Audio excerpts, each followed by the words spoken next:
తెలంగాణ ప్రభుత్వం ఇవాళ క్యాబినెట్ భేటీ జరగబోతూ ఉంది. క్యాబినెట్ భేటీలో లోకల్ బాడీ ఎన్నికలపైన ప్రధానంగా చర్చ ఉండబోతుంది కాదు, ఉంటుంది. అదే కూడా అది ఎవరన్నా అవునన్నా కాదన్నా ఉండేది అదే ఉంటుంది. సో దానికి నేను హైకోర్టు ముందు చెప్పిన అంశం కానీ లేకపోతే ఇక్కడ కూడా చెప్పినటువంటి అంశాలు చాలా ఉన్నాయి. ఆ బిట్టు తీసి తయారు పెట్టుకోండి.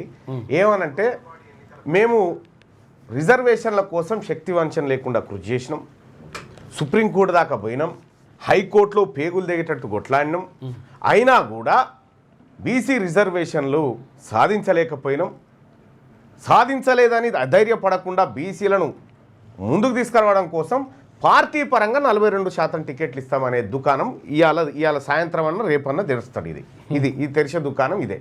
నేను గతంలో ఏదైతే చెప్పినో అదే ఇవాళ చేస్తాడు. అది తప్ప ఇంకొక ఆప్షన్ లేదు ఆయన ముంగట. అప్పుడే చెప్పిన 3 నెలల ముంగటనే ఇది ముంగడ పడదని. ఇవాళ ఎండ్ రిజల్ట్ కూడా గదే ఉంది. ఇవాళ క్యాబినెట్ భేటీలో ఈ కార్యక్రమం ఇంకా దీనికి ఉపశమనంగా ఏం చెప్తాడు, మనకు 3 పిల్లల నిబంధన ఎత్తేసి అవకాశాలు పెంచడం, ఇదో కార్యక్రమం చెప్తున్నాను. వీళ్ళు చెప్పుకోవడానికి మిగిలిన గివి. సో క్యాబినెట్ భేటీ ఏం చేయబోతా ఉంది, న్యాయ నిపుణుల కమిటీ వేసారు కదా 42% రిజర్వేషన్ మీద. వాళ్ళు ఏం చెప్పారు, ఒకటి 9th షెడ్యూల్లో పెట్టడం మినహా ఇంకొక ఆప్షన్ లేదు. 9th షెడ్యూల్ ఒకటే శ్రీరామ రక్ష. ఆ 9th షెడ్యూల్లో పెట్టే ప్రక్రియను ఈయన ఎప్పుడు ప్రారంభించలేదు రేవంత్ రెడ్డి. ఆ దిశగా పోరాటమే చేయలేదు. ఎందుకంటే ఇది ఫెయిల్ కావాలని మనసులో ఉంటుంది కదా. ఆ రెడ్డి భావజాలం ఉండి, అగ్రవర్ణ భావజాలం ఉండి బీసీలకు ఎట్టి పరిస్థితిలో రిజర్వేషన్లు దక్కొద్దని రాంగ్ రూట్ ఎంచుకున్నాడు అన్నట్టు. పోరాటం చేసి ఎందుకంటే అది కూలిపోయడానికి చేసినట్టుగానే పోరాటం చేయాల్సింది రైట్ రూట్లో పోవాల్సిందే. ఆ రైట్ రూట్లో పోలే. అఖిల పక్షాన్ని గనక అసెంబ్లీలో బిల్లు పాస్ చేసి అఖిల పక్షాన్ని ప్రధానమంత్రి దగ్గరికి తీసుకుపోయేటువంటి కార్యక్రమం చేసినంటే ఎస్ ఇన్ రైట్ డైరెక్షన్ అనుకోవచ్చు. అప్పటి నుంచే ఆయన కుట్రలు ప్రారంభమైనాయి. అప్పటి నుంచే ఆయన కుట్రలు కుతంత్రాలు అన్నీ ప్రారంభమైపోయినాయి. బీసీలకు రిజర్వేషన్ రావద్దనేది రేవంత్ రెడ్డి ఆకాంక్ష, జానారెడ్డి కోరిక మేరకు. ఈ వీళ్ళకి ఎట్లుందంటే ఇప్పుడు బీసీలకు రిజర్వేషన్ రావద్దని ఇప్పుడు పార్టీ పరంగా 42% టికెట్ ఇస్తాం. ఈయన ఇస్తాడు. కాంగ్రెస్ అయినా బీసీ ఆయనకి ఇవ్వగానే బీఆర్ఎస్ అయినా రెడ్డి ఆయనకి ఇస్తాడు. ఆయనే ఇదో దుకాణం. నా పార్టీ పరంగా ఇచ్చే బిచ్చం ఎవరికి అక్కర్లేదు. నీ పార్టీ అంతా నీ కథ అంతా ఇప్పుడు పోటీ చేస్తే గెలిచే పార్టీ కూడా కాదు, మళ్ళీ ఇటెంకలా కనిపించే పార్టీ కూడా కాదు. కాబట్టి నేనేమంటున్నానంటే నీవు రిజర్వేషన్ల విషయంలో 42% రిజర్వేషన్ విద్యా ఉద్యోగాలు లోకల్ బాడీ ఎన్నికల్లో బీసీలకు కల్పించడం కోసం ఏదైతే 9th షెడ్యూల్ రూట్ ఉందో ఆ రూట్లో పో. ఆ రూట్లో పోకుండా నువ్వు ఎన్ని డ్రామాలు చేసినా, ఎన్ని క్యాబినెట్ భేటీలు పెట్టి, ఎంత కాకమ్మ కబుర్లు చెప్పినా ఉట్టిదే.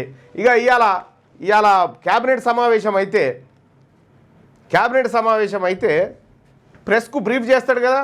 ఇక రెడ్డి చేయడు. ఇప్పుడు బీసీ ఆయనతో చేయిస్తారు. చూడు, బీసీ మంత్రితో చేయిస్తాడు. ఇప్పుడు చేయించి బీసీల నోట్లో బీసీల మంత్రితోని మట్టి కొట్టించే కార్యక్రమం ఇవాళ చేస్తారు. ఏళ్ళ నుంచి ఇవే కుట్రలు, ఇవే కుతంత్రాలు. పొన్నం ప్రభాకర్ను కూర్చుండబెడతారు. ఇవాళ కూర్చుండబెట్టి ఈ దుకాణం చేస్తాడేమో. ఇక రెడ్డి మంత్రి వచ్చి ఈ ప్రకటన చేయడం, ఎందుకంటే బీసీలలో ఆగ్రహం వస్తే అది రెడ్ల మీద పడవద్దు కదా, బీసీల మీద పడాలనేది వాళ్ళ ఉద్దేశం అన్నట్టు.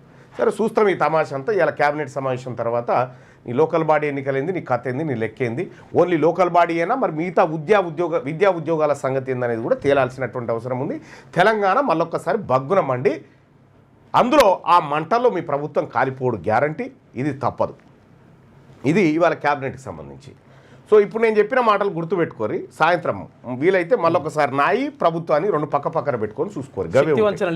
శక్తి వంచన లేకుండా కృషి చేసినటువంటి ప్రభుత్వం ముచ్చట్లు, మన ముచ్చట్లు పక్కన పెట్టుకొని చూడండి. గదే ఉంటుంది కనిపించేది.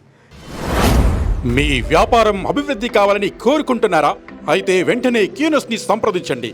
Schools, colleges, banks, shops, office promotions, land promotions, political promotions, restaurant promotions, hospital promotions, పుట్టినరోజు వేడుకలు, శుభకార్యాలు, వ్యాపారాలు ఏవైనా, సందర్భం ఏదైనా ఇప్పుడే క్యూనస్ ద్వారా తెలియజేయండి. మీ వ్యాపారాన్ని అభివృద్ధి చేసుకోండి.